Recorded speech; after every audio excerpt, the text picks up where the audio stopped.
As has been the case since the restart of the NBA season, players and coaches trying to find a way to make their voices heard from the confines of the bubble in Orlando. Yesterday, the Toronto Raptors discussed the idea of boycotting Game 1 of the Round 2 series with the Celtics in light of the shooting of Jacob Blake by police in Wisconsin on Sunday.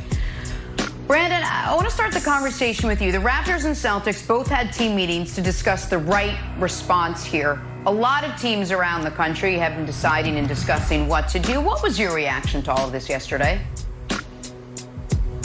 Well, it took me back to 2016 when Colin Kaepernick first took that knee and the pressure that we all felt in the locker room, in the NFL locker room. Every single week, we knew that there was going to be millions of people watching. We knew that there were going to be thousands of reporters, people on the beat, covering to see who kneeled, who put their fist up, who locked arms, who said what, who didn't say anything. So I just thought about that moment. And then I also thought about me personally, how I felt. I thought that it was interesting that I was numb. And I really didn't understand and I didn't get it because this was something, and this has been something that's been going on for a very long time. And it's one of those things where it's like, well, what is he talking about? You know, we all know this. You know, this is typical.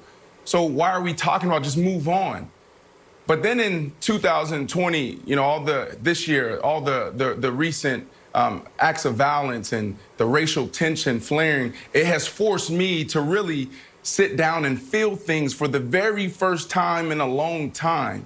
And, you know, when we hear about these NBA players talking about possibly not playing, I can only imagine the pressure and how they may feel. But I would say this, that they're doing a very good job, you know, because there's a lot of people that are feeling different things. I know for me personally, I'm forcing myself to have these uncomfortable conversations. I'm forcing myself to watch the news. I'm forcing myself to watch those clips because now is the time to have these discussions. But now is not the time not to play ball because this platform is so powerful. That's the beauty of being a professional athlete. There's thousands of people watching us live. There's millions of people watching us through television, through our phone. And that's our time to tell the world what we feel, how we feel, and push the conversation forward. Now, I would say this to the NBA. I think they're doing an amazing job pushing the conversation. I think the reporters are doing a phenomenal job. This is the first time that I can remember the reporters are leading with those questions. How do you feel? Tell me what's going on in your community. Adam Silver's doing a phenomenal job. If I'm the NFL, I'm taking notes because these guys are using their platform the right way to make America better, to have these uncomfortable conversations. So I'm proud of these guys. I know it's hard, but we want to see you play, but continue to send your message. Brandon, that was excellent. Thank you for sharing. And to illustrate one of your points, something that I saw yesterday, one of the best things I saw on the internet was Taylor Rook's question to Fred VanVleet. And I wanted to share it with you here. Take a listen. You know, I know that, you know, pulling up your phone and seeing people that look like you being killed by the police can be a lot. So I guess my question is just, how are you? How are you doing mentally? I'm a little bit, all over the place. Like I said, you start to feel guilty a little bit. You know, there's a lot of stuff going on for me back home. You know, people in my own community, dying not by the hands of police, but just by product of the environment.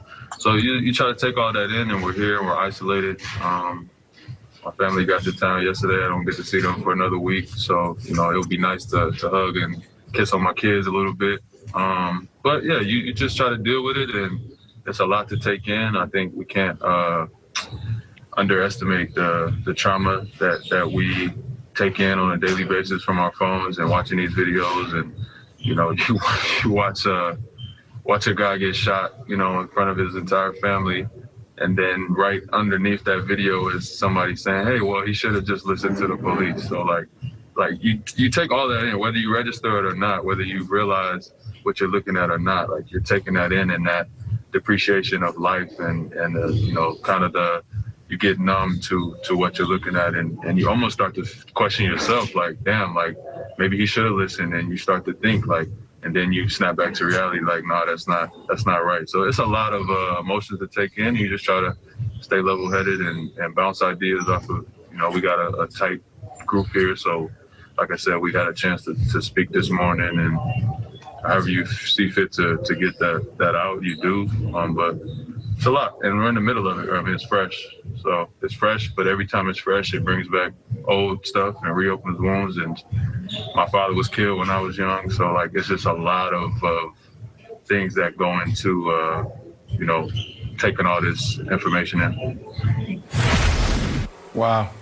And wow. Nick, I thought that was just phenomenal. The amount of nuance and honesty that Fred VanVleet showed there, and again, a perfect question from Taylor. I think that the players, I understand that they're frustrated with how difficult it is to affect change and how they feel isolated by it, but I appreciate their honesty and transparency in the process, Nick. 100%, Kevin. And Dame has been the story and the star of the restart. And unfortunately, it's somewhat fitting that the social justice message that he chose on the back of his jersey is how many more? And the answer, tragically, is going to be countless until we fundamentally address the way policing is done in this country. The numbers up to this point in 2020 are jarring. 256 days so far this year. 244 of them, someone has been killed by the police. 751 people in this country have been killed by the police in 2020. 1 in 3 people who are killed by a stranger are killed by the police. So the how many more question is a real one. And that's a real question. What's not a real question is any type of debate about what happened to Jacob Blake. As Fred VanVleet alluded to, listen, if you watch that video and your reaction is anything other than horror, anger, and sadness, you are part of the problem. If you talk about complying, or if your reaction to watching a man get in broad daylight in front of his children, have 7 put in his back by the people we pay to protect us, is anything other than the system must change, any mitigating circumstances, you are part of the problem. And it brought me to the Raptors, who are the one team we've heard that is considering sitting out. So why would this be resonating with the Raptors maybe a little differently? Well, it might be because of what happened to their team president 14 months ago. If people don't remember or don't know, right after the Raptors win the championship, Masai Ujiri is on his way to celebrate with his team, and he gets assaulted by an Alameda County sheriff. The sheriff then lies about it, demands Ujiri be arrested, files a lawsuit against Ujiri. All of that happens, and it's all great. Well, it's a he said, she said. And then the full video comes out last week, and we find out that this sheriff, who, keep in mind, he's assaulting someone in an arena full of people, wearing a body cam, knowing there's cameras everywhere.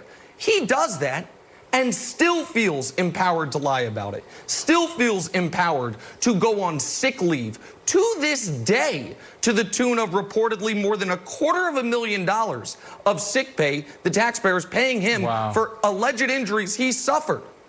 And by the way, why do they feel emboldened? Because even after that video came out, the Alameda County